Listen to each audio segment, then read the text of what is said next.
है आप सभी का SSCN न्यूज के इस बुलेटिन में। आइए सबसे पहले नजर डालते हैं आज की सुर्खियों पर। मानगो बिजली ऑफिस के सामने लोगों का विशाल प्रदर्शन, कार्यपालक अभियंता को प्रदर्शनकारियों ने घेरा। बिजली की अनियमित आपूर्ति से त्रस्त है लोग। भाजपा नेता विकास सिंह ने किया प्रदर्शनकारियों का नेतृत्व, बहुत जल्द ठीक होगी बिजली की समस्या, कार्यपालक अभियंता। जमशेदपुर वर्कर्स कॉलेज में पर्यावरण पर जागरूकता कार्यक्रम आयोजित। कार्यक्रम की मुख्य अतिथि रही DFO ममता प्रियदर्शी। छात्रों ने पर्यावरण जागरूकता पर किया सांस्कृतिक कार्यक्रम प्रस्तुत। इस वर्ष पर्यावरण दिवस का मेन थीम होगा से नो टू प्लास्टिक। चांडिल के रुगड़ी में 3.50 लाख की लागत से बनेगा तालाब पर स्नान घाट। विधायक सविता महतो ने किया स्नान घाट का शिलान्यास, की चेंजिंग रूम निर्माण की घोषणा। तालाब के जलस्तर में एक रूपता बनी रहे, इसके लिए किया जाएगा प्रयास, विधायक। आइए बात करते हैं मानगो बिजली विभाग के कार्यालय के सामने स्थानीय लोगों के विरोध प्रदर्शन की। पिछले एक सप्ताह से मानगो में बिजली आपूर्ति चरमरा गई है। 24 घंटे में मात्र 5 से 6 घंटे ही लोगों को बिजली आपूर्ति हो पा रही है। अंततः मंगलवार को स्थानीय लोगों के धैर्य का बांध टूट गया। भाजपा नेता विकास सिंह के नेतृत्व में स्थानीय लोगों ने बिजली विभाग के कार्यालय के सामने विरोध प्रदर्शन किया। कार्यपालक अभियंता को कार्यालय जाने से रोका। इतना ही नहीं, आग जलाकर कार्यालय में बैठे अभियंताओं को ताप देकर गर्मी का एहसास भी कराया गया। मुर्दाबाद मुर्दाबाद बिजली विभाग मुर्दाबाद मुर्दाबाद मुर्दाबाद। हम सबों को बिजली देना होगा, देना होगा, देना होगा। वासियों को बिजली देना होगा, देना होगा, देना होगा। बिजली विभाग मुर्दाबाद मुर्दाबाद मुर्दाबाद। बताते चले कि भीषण गर्मी से लोगों का बहुत बुरा हाल है। पिछले एक सप्ताह से बिजली की व्यवस्था चरमरा गई है। बीती रात मात्र 1 से 2 घंटे ही लोगों को बिजली मिली, जिससे सबसे ज्यादा परेशानी बच्चे और बुजुर्गों को हुई। बिजली की आपूर्ति सही ढंग से नहीं हो पाने के कारण लोगों को पानी की भी दिक्कत हो गई है। परेशान मानगो के उपभोक्ताओं ने भाजपा नेता विकास सिंह से संपर्क कर अपनी परेशानी से उन्हें अवगत कराया। भाजपा नेता विकास सिंह ने आज भुक्तभोगी उपभोक्ताओं के साथ मानगो के जिमना बस्ती स्थित कार्यपालक अभियंता कार्यालय का घेराव किया। कार्यपालक अभियंता अजय कुमार को उनके कार्यालय में प्रवेश करने से रोका गया। विकास सिंह ने कहा कि पहले बताइए उपभोक्ताओं को कि फुल लोड बिजली कब से मिलेगी। विकास सिंह ने कहा पूरे देश में सबसे महंगी बिजली झारखंड में है। मात्र 5000 बिल बकाया रहने पर उसी दिन विभाग द्वारा बिजली काट दिया जाता है। ऐसे में बिजली की आपूर्ति अगर विभाग नहीं कर रहा है तो एक बहुत बड़ा आम जनता के साथ अपराध कर रहा है। हम सभी मानगो में अपराध किसी को भी नहीं करने देंगे। कार्यपालक अभियंता अजय कुमार ने भरोसा दिलाया 1 से 2 घंटे के अंदर मानगो के लोगों को फुल लोड बिजली दी जाएगी। उसके बाद प्रदर्शन समाप्त कर दिया गया। मानगो में विगत 1 हफ्ता से बिजली की व्यवस्था चरमराई हुई है। हम लोग कार्यपालक अभियंता को अभी कार्यालय जाने से रोका। इन्होंने भरोसा दिलाया कि 2 दिन में स्थिति सामान्य हो जाएगी। हम कहते हैं कि लोगों को जो मूलभूत सुविधा है, जिसको अंग्रेजी में यूटिलिटी सर्विस कहते हैं, अगर लोगों को बिजली नहीं मिलेगी, पानी नहीं मिलेगी तो जनता कैसे जिएंगे। जनता लोग तो टकटकी लगा के थी कि हमारे जो विधायक है, जो स्वास्थ्य मंत्री है, वो बिजली पानी की व्यवस्था कर देंगे। लेकिन वो क्या कर रहे हैं, पूरा राज्य ही नहीं पूरा देश देख रहा है। हमें उनसे मतलब नहीं है। लेकिन गीता में लिखा है कि अपराध करने से ज्यादा दोषी वह होता है जो अपराध को देखता है। इसीलिए एक अपराधी की भूमिका में बिजली विभाग आ गया है, इसलिए अपने साथियों के साथ आए हैं। आइए बात करते हैं जमशेदपुर वर्कर्स कॉलेज में आयोजित पर्यावरण दिवस कार्यक्रम की। जमशेदपुर के मानगो स्थित जमशेदपुर वर्कर्स कॉलेज में मंगलवार को NSS इकाई की ओर से पर्यावरण दिवस मनाया गया। इस मौके पर मुख्य अतिथि के रूप में DFO ममता प्रियदर्शी मौजूद रही। इस दौरान कॉलेज के छात्रों ने कई सांस्कृतिक कार्यक्रम पेश किए तथा नाटक के माध्यम से सभी को पर्यावरण के प्रति जागरूक भी किया। कार्यक्रम की मुख्य अतिथि DFO ममता प्रियदर्शी ने अपने संबोधन में कहा कि हर साल 5 जून को विश्व पर्यावरण दिवस मनाया जाता है। इस साल इसका थीम से नो टू प्लास्टिक है। इसको लेकर आज जमशेदपुर वर्कर्स कॉलेज में एक कार्यक्रम का आयोजन किया गया, जिसमें मिशन लाइफ के तहत संदेश दिया गया। उन्होंने कहा कि मिशन लाइफ से 7 बातें बताई गई हैं। Save energy, save water, reuse waste, reuse E waste, adopt healthy lifestyle और अडॉप्ट सस्टेनेबल फूड सिस्टम। कार्यक्रम में इन्हीं सब बातों के बारे में बताया गया है। उन्होंने कहा कि पर्यावरण को बचाने के लिए लोगों को खुद आगे आना होगा। सबसे मूल मुद्दा है हमें सिंगल यूज प्लास्टिक का इस्तेमाल बंद करना होगा।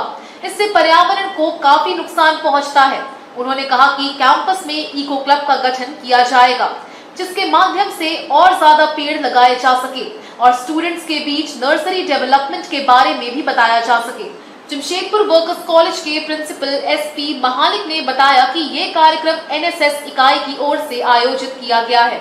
कॉलेज कैंपस में एक अनोखी पहल की गई है, जिसके तहत हर माह की 1 तारीख को कॉलेज में कोई भी वाहन लेकर नहीं आता है।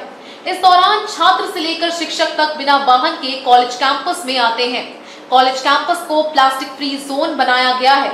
सभी पर्यावरण को सुरक्षित बनाने के लिए प्रयासरत हैं। कार्यक्रम में मुख्य रूप से कॉमर्स के dean UK Mishra, senior professor AK Mahapatra, program officer Alok Kumar Chaubey, Surbhi Sinha के अलावा कॉलेज के छात्र मौजूद रहे। ऐसा है, ये विश्व पर्यावरण दिवस का कार्यक्रम था।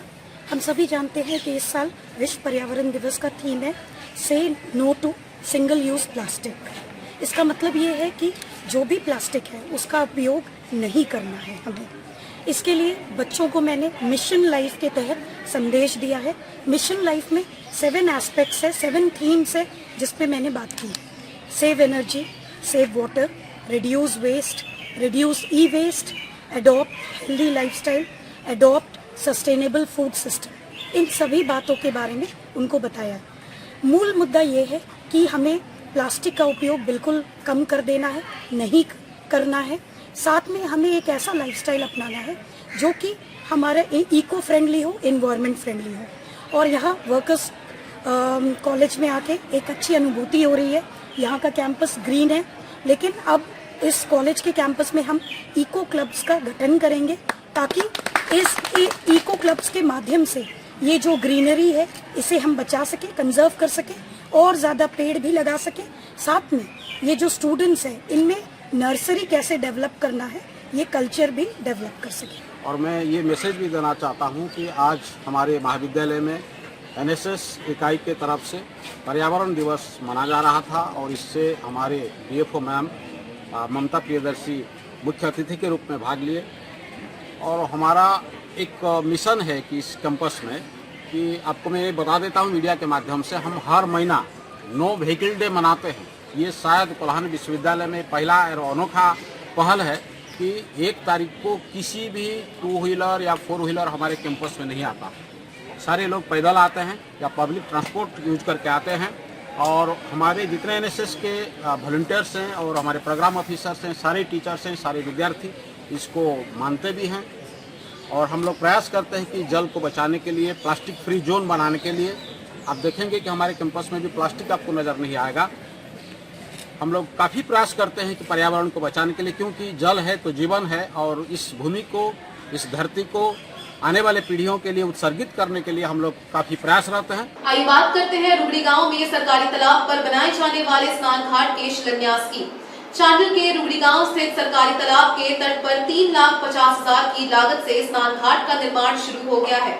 सोमवार को स्थानीय विधायक सविता महतो ने स्नान घाट का शिलान्यास किया, साथ ही शिलापट का भी अनावरण किया। उन्होंने कहा कि विभाग को स्पष्ट निर्देश दिया गया है कि निर्धारित समय के अंदर स्नान घाट का निर्माण कार्य पूरा किया जाए। साथ ही बहुत जल्द यहां चेंजिंग रूम का भी निर्माण कराया जाएगा। चांडिल अनुमंडल क्षेत्र के तमुलिया पंचायत अंतर्गत रुबड़ी गांव में सरकारी तालाब के तट पर 3,50,000 की लागत से स्नान घाट का निर्माण किया जाएगा, जिसका शिलान्यास और शिलापट का अनावरण मंगलवार को विधायक सविता महतो द्वारा विधिवत रूप से किया गया। वहीं एक सवाल के जवाब में विधायक ने कहा कि आगे इस स्थल पर चेंजिंग रूम का निर्माण भी कराया जाएगा। शिलान्यास के दौरान देखा गया कि तालाब का जलस्तर न के बराबर है। जब इस विषय पर विधायक से पूछा गया तो उनका कहना था कि ये विषय उनके संज्ञान में नहीं था। तालाब में पर्याप्त गड्ढा न होने की वजह से पानी की कमी साफ दिख रही थी। विधायक ने मौके पर मौजूद ग्रामीणों को आश्वस्त किया कि अब ये विषय उनके संज्ञान में आ गया है, जल्द ही उचित व्यवस्था की जाएगी ताकि तालाब का जलस्तर सही रहे। इसके लिए सकारात्मक पहल की जाएगी। इस मौके पर शिलान्यास के दौरान मुख्य रूप से जिला परिषद सदस्य पिंकी लायक, मुखिया रत्नी बाला सिंह, झामुमो नेता ओम प्रकाश लायक, झामुमो के प्रेस प्रवक्ता मोहन कर्माकर, मोहम्मद अरशद, अरुण महतो, पूर्व मुखिया हरेंद्र नाथ सिंह, महेश महतो, सनत महतो, भागीरथी महतो समेत अन्य लोग उपस्थित थे। उत्तराखंड में जिला परिषद की योजना जो रुगड़ी गांव में तालाब का स्नान घाट का शिलान्यास किया गया। जैसे ग्रामीण क्षेत्रों में देखा जा रहा है कि तालाब है तो उसमें चेंजिंग रूम का भी व्यवस्था होना चाहिए, तो ये क्या आपके फंड से किया जाएगा? हाँ, देख लेते हैं और देख रहे हैं अभी गर्मी का सीजन में तालाब में पानी भी नहीं है, तो इसमें हमारा संज्ञान में ये चीज़ नहीं था। कभी गांव वाला यहाँ से नहीं मिले इसके बारे में, तो हम इसको संज्ञान में लिए और अगले बार कैसे पानी का यहाँ ये रखा जाएगा उसका भी व्यवस्था। बरसात से पहले काम कंप्लीट हो जाएगा। हाँ। आइए बात करते हैं अंतर्राष्ट्रीय जैव विविधता दिवस पर संगोष्ठी के आयोजन की। अंतर्राष्ट्रीय जैव विविधता दिवस पर युगांतर भारती और टाटा स्टील जूलॉजिकल सोसाइटी के संयुक्त तत्वावधान में इंटरनेशनल बायोडाइवर्सिटी डे संगोष्ठी कार्यक्रम का आयोजन हुआ। मुख्य अतिथि पद्मश्री जमुना टुड्डू शामिल हुई। विशिष्ट अतिथि विधायक Saryu Rai, Tata steel zoological society के director Vipul Chakraborty, doctor R K. Singh, doctor Raghuram Tata, Vinita Shah, Dharmendra Tiwari, Ajay Kumar Singh शामिल हुए। इस मौके पर विशिष्ट अतिथि विधायक सरयू राय ने कहा, जैव विविधता के संरक्षण, समादर, प्रोत्साहन के लिए मानव समाज को पहल करनी होगी। दुनिया भर में जो अलग अलग जैव विविधताएं हैं, संसाधन उपलब्ध हैं और अलग अलग परिवेश में जो जैविक अजैविक वस्तुएं हैं, उनका संरक्षण आवश्यक है। भारत जैव विविधता के मामले में दुनिया में 7वें स्थान पर है। जो जितना अधिक पुराना पेड़ होता है, उसे काटने से उसमें समाहित सभी जैव विविधताओं का नाश हो जाता है। कार्यक्रम के मुख्य अतिथि पद्मश्री जमुना टुड्डू ने कहा, पर्यावरण का संरक्षण पेड़ पौधे और जंगल से होता है। उन्होंने शुरू से जंगल और पेड़ बचाने का कार्य किया है। इस दौरान माफियाओं ने उन पर हमला किया और घायल कर दिया, लेकिन उन्होंने अपना काम नहीं छोड़ा। मंच का संचालन ई अरविंद नाम्बी एवं प्रोफेसर सीमा रानी ने संयुक्त रूप से किया। इस मौके पर अशोक गोयल, सुबोध श्रीवास्तव, मुकुल मिश्रा, अजय सिन्हा, मंजू सिंह सहित अन्य उपस्थित थे। जो बातें आई हैं बायोडाइवर्सिटी के बारे में, उसमें इसके प्रयोग क्या हो सकते हैं और देश और दुनिया में जो नियम कानून बन रहे हैं, उन नियमों को, कानूनों को हम धरती पर, जमीन पर कैसे उतार सकते हैं। और एक और नामी गिरामी वैज्ञानिक, बहुत बड़े बड़े मेधावी मस्तिष्क, ये सभी लगे हुए हैं कि हमारी दुनिया से जो जैव विविधता है उसका फिर से संरक्षण किया जाए। सरकारें लगी हुई हैं। पर्यावरण के विषय में 1972 से लेकर अब तक विश्व की सरकारों ने अनेकों बैठकें की हैं, कई दर्जन कानून बनाए गए और वैसी ही बैठकों का, वैसे ही कानूनों को बनाने वाले एक ऐसा ही जो सम्मेलन हुआ था दुनिया भर का रियो डी जेनेरियो में 1992 में, जिसको अर्थ समिट कहा गया था, पृथ्वी सम्मेलन कहा गया था। और उस पृथ्वी सम्मेलन में से ही यह बात उभरी कि हमारी दुनिया में और दुनिया के अलग अलग देशों में जिस प्रकार की जैव विविधताएं हैं, उनके आधार पर ही उन देशों का और उन देशों में सभ्यता का विकास हुआ है। अगर दुनिया के नक्शे पर अनेकों देश हैं और सभी देशों के विकास के सामाजिक, सांस्कृतिक, धार्मिक पैमाने अलग अलग हैं, तो इसका भी कारण यही रहा है कि वहाँ उपलब्ध संसाधन, वहाँ का परिवेश, उस परिवेश में जैविक अजैविक वस्तुएं, वहाँ के पौधे, वहाँ के जानवर, इन सभी का योगदान रहा है। और खुद मनुष्य के बारे ही कहा जाता है कि मनुष्य की तो अब तक 9 प्रकार की जैव विविधताएं हो चुकी हैं। आज मनुष्य जिस रूप में है उसके अतिरिक्त ये सभी चीज़ें रिकॉर्ड की गई हैं। तो दुनिया भर के हर विषय के वैज्ञानिक, हर विषय के विशेषज्ञ शोध कर रहे हैं और उस शोध की महत्ता आज इससे भी बढ़ गई है कि दुनिया महसूस कर रही है कि हमारे परिवेश में हमारे पर्यावरण में, पारिस्थितिकी में कुछ न कुछ ऐसे परिवर्तन हो रहे हैं जो मानव स्वास्थ्य के लिए अनुकूल नहीं है। Degrade and disappear worldwide. Biodiversity, the interconnectedness of all forms of life on our planet, is in jeopardy. Biodiversity, being a combination of two words, the biological and the diversity, refers to the variety of life on earth and encompasses all the living things that exist in a certain area, in air, on land or in water, plants, animals, microorganisms, fungi, et al. We live in cities, and for many of us, importance of biodiversity is quite unknown. We are unaware of the reality that the air we breathe, the water we drink, and the food we eat all ultimately rely on biodiversity. The area considered may be as small as your backyard compost heap or as big as our whole planet. Animals and plants don't exist in isolation. All living things are connected to other living things and to their non-living environment, that is the earth form, rocks, rivers. If one species in an ecosystem becomes extinct, we may not notice or think it is important, but the biodiversity of that ecosystem will be completely altered, and all the ecosystems that the species belong to will be affected. Some of the obvious examples are of plants and bees. Without plants, there would be no oxygen, and without bees to pollinate, there would be no fruits. Today, we have gathered here to set goals to ourselves. Eminent people associated in this field shall be sharing their experiences with us this evening and guide us to this journey of building back biodiversity. आइए बात करते हैं कदमा हिंसा में जमानत पर jail से निकले लोगों द्वारा विधायक सरयू राय से मिलने की। कदमा शास्त्री नगर हिंसा मामले में जमानत पर जेल से रिहा होने वाले हिंदूवादी संगठन से जुड़े लोगों ने विधायक सरयू राय से भेंट की। उनसे अनुरोध किया कि जो भी निर्दोष लोग अभी जेल में बंद है, उन्हें जेल से बाहर निकलवाए जाने का प्रयास किया जाए। विधायक ने कहा कि मंत्री के दबाव में पुलिस ने निर्दोषों को जेल भेजा है, समय आने पर जनता इसका जवाब जरूर देगी। बताते चले कि कदमा हिंसा मामले में पुलिस ने दोनों पक्षों की तरफ से लगभग 100 लोगों को गिरफ्तार कर जेल भेजा था, जबकि 1100 लोगों पर केस दर्ज किया गया था। इस मामले में भारतीय जनता पार्टी के कई बड़े नेता और हिंदू संगठन के लोगों को भी पुलिस ने जेल भेज दिया था, जिसको लेकर शहर में लगातार विरोध प्रदर्शन देखने को मिल रहा था। पुलिस पर निर्दोषों को जेल भेजने का आरोप लगाया जा रहा था।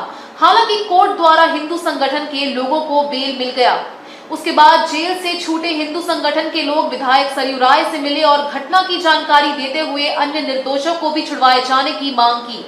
सरयू राय ने कहा कि जमशेदपुर कदमा हिंसा मामले में तुष्टीकरण की राजनीति हो रही है।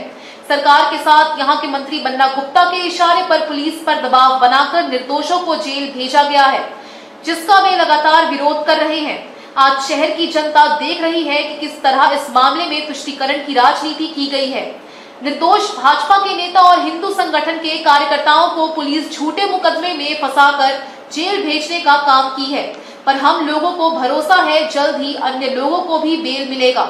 मगर जिस तरह निर्दोषों को फंसाया गया है, जनता इसका जवाब देगी। कई जो हिंदू हितों के समर्थक नेता हैं जेल में हैं, मुझे लगता है 11-12 की संख्या है। पूरे जो हिंसा हुई उसमें कहीं से भी कोई भूमिका किसी की भी नहीं थी। एक तरफा हमला हुआ था, एक तरफा उत्तेजना की बात हुई थी, महावीर झंडा में मार्च बांध दिया गया था। अब मंदिर में लोग बैठे तो इनको लगा कि प्रतिक्रिया हो रही है, और जब लोग इफ्तार पार्टी करके आए, हमला कर दिया, तो ये तो भोगी हैं। पुलिस पर भी हमला हुआ, पुलिस इसको पता नहीं स्वीकारती है कि नहीं स्वीकारती है। तो झगड़ा तो एक समुदाय और पुलिस के बीच में हुआ। जो मंदिर के व्यवस्थापक थे या जो हिंदू समर्थक लोग थे, कोई भूमिका नहीं थी। कोई रास्ते चलते गया, कोई विद्यार्थी है, कोई नौकरी करने वाला, उसको लोगों ने पकड़ लिया। और जो लोग इसके प्रतिकार में मेमोरेंडम देने के लिए वरीय पुलिस अधीक्षक के यहाँ गए, उनको ही पकड़ के जेल भेज दिया गया। तो ऐसे लोगों में से एक जनार्दन पांडे जी को छोड़ के बाकी लोगों की जमानत हुई है। जनार्दन पांडे को क्यों दूसरे जगह से पकड़ा हुआ दिखाया गया? ये सारी ऐसी चीज़ें हैं जो ये सवाल उठाती हैं कि हिंदू हित की कोई बात करेगा, हिंदू पर हो रहे हमले के बारे में कोई प्रतिकार की बात करेगा, तो ये कहा जाता है कि बरियारा मारे भी और रोने नहीं दे। तो ये स्थिति समाज की हो गई है। मैं तो शुरू के दिन से कहता हूँ कि केवल इसी घटना की नहीं, पूरे रामनवमी के प्रकरण में जो जो हुआ उसकी जांच होनी चाहिए। मैं तो भारतीय जनता पार्टी के लोगों से भी कहा था कि आप ही आगे रहिए साहब, आंदोलन करिए, हम लोग समर्थन देंगे। सर्वजन हिंदू समिति बनी, उन्होंने आंदोलन के 2 कार्यक्रम लिए, दोनों सफल बनाने में हम लोगों की भूमिका रही।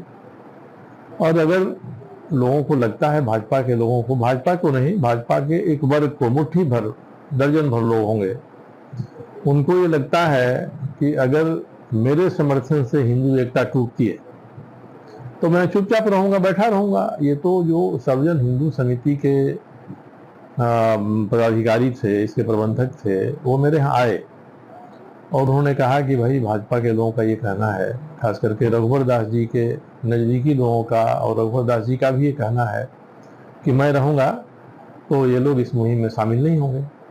तो मैंने कहा कि अगर मेरे रहने से हिंदू एकता टूटती है तो मैं नहीं रहूँगा साहब, मैं कार्यक्रम में रांची चला गया उस दिन। मगर अब हमारे साथ के लोग हैं, हमारे समर्थक हैं, सर्वजन हिंदू समिति के सदस्य हैं, ये गए तो लोगों ने बहिष्कार कर दिया कि साहब ये भी नहीं रहेंगे। तो ऐसे तो आंदोलन नहीं होता है। आंदोलन में तो अधिक से अधिक लोगों को बुलाना पड़ता है, तब आंदोलन सफल होता है। इसका मतलब कि आंदोलन की मंशा नहीं है। ये सवाल नहीं है कि विश्व हिंदू परिषद के या कोई एक कार्यकर्ता, दूसरा कार्यकर्ता, तीसरा पकड़ा गया, किसी को हम पसंद करते हैं, किसी को नापसंद करते हैं।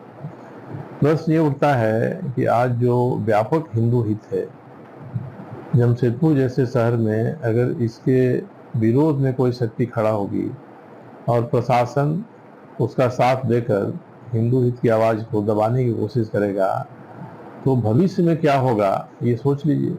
ये तय करके ही जितने बैठे विश्व हिंदू परिषद के लोग, ये सबके सब इसी बात को मानने वाले हैं। ये कहीं कोई कदमा नहीं था, कहीं कोई शासी नगर नहीं गया था, लोगों ने पकड़ लिया। तो ये जो कार्रवाई है पुलिस की, इस कार्रवाई की समीक्षा होनी चाहिए। पुलिस की जो भूमिका रामनवमी के जुलूस के समय में थी, एक एक शर्त लगाते जाइएगा साहब तो अगले साल से कहिएगा कि आपको हम झंडा भी नहीं लगाने देंगे, आप लाठी में बांध के चलिए। फिर कहिएगा कि नहीं आप गमछा ही बांध के चलिए। तो ये तो सही नहीं है। देखिए, पुलिस उसी के इशारे पर या उसी के निर्देश पर काम करती है जिसकी सरकार रहती है। तो सरकार तो झारखंड मुक्ति मोर्चा की है। सरकार के एक मंत्री जमशेदपुर में है, और जो मंत्री हैं उनकी रुझान क्या है ये सार्वजनिक है, इसमें किसी को कयास लगाने की जरूरत नहीं है। तो अब सवाल ये कि जो आपके खिलाफ है वो आपके खिलाफ है, मगर जो समूह है जिससे आप उम्मीद करते हैं कि हमारा समर्थन करेंगे, हम तकलीफ में पड़ेंगे, तो ये लोग आएंगे। विश्व हिंदू परिषद के लोग हिंदू की बात करते हैं, गोवध की के खिलाफ आवाज़ उठाते हैं, गो तस्करी होती है उसके खिलाफ आवाज़ उठाते हैं। तो कानून के धारा के हिसाब से अगर वो पकड़े जाते हैं तो मुकदमा होता है, तो उनको उम्मीद तो रहती है ना कि समाज के ये तबका हमारा साथ समर्थन करेगा। अब वो नहीं करता है तब परेशानी होती है लोगों की। लोग जेल गए और जेल जाने के बाद राजनीति शुरू हो गई। कदमा शास्त्री नगर मामले में हम लोग 28-29 लोग अंदर गए थे, जिसमें विश्व हिंदू परिषद से भी काफी लोग हैं, जिनमें से 8 लोग हम 17 तारीख को हम लोगों को मेल मिला, 18 को हम लोग की रिहाई हुई है। अब भी कई कार्यकर्ता जेल में बंद हैं, जिनका आज जो है न्यायालय में ये होना था, रिहाई होना था, बेल मिलना था, लेकिन नहीं मिल पाया है। और इसी संबंध में हम लोग माननीय विधायक जी से भी मिलने आए थे कि पहले दिन से उनका जो है एक अभिभावक के रूप में विधायक रहते हुए भी वो हम लोग के साथ लगे रहे और हर उचित जगह पे हमारा जो है मार्गदर्शन भी किया और शायद मैंने सहयोग भी करते रहे, है ना, कि हिंदू हित के लिए हम सभी जो कार्य कर रहे हैं उसमें न्यायोचित जो भी तर्क है वो जो भी विषय था वो आप उठाते रहे।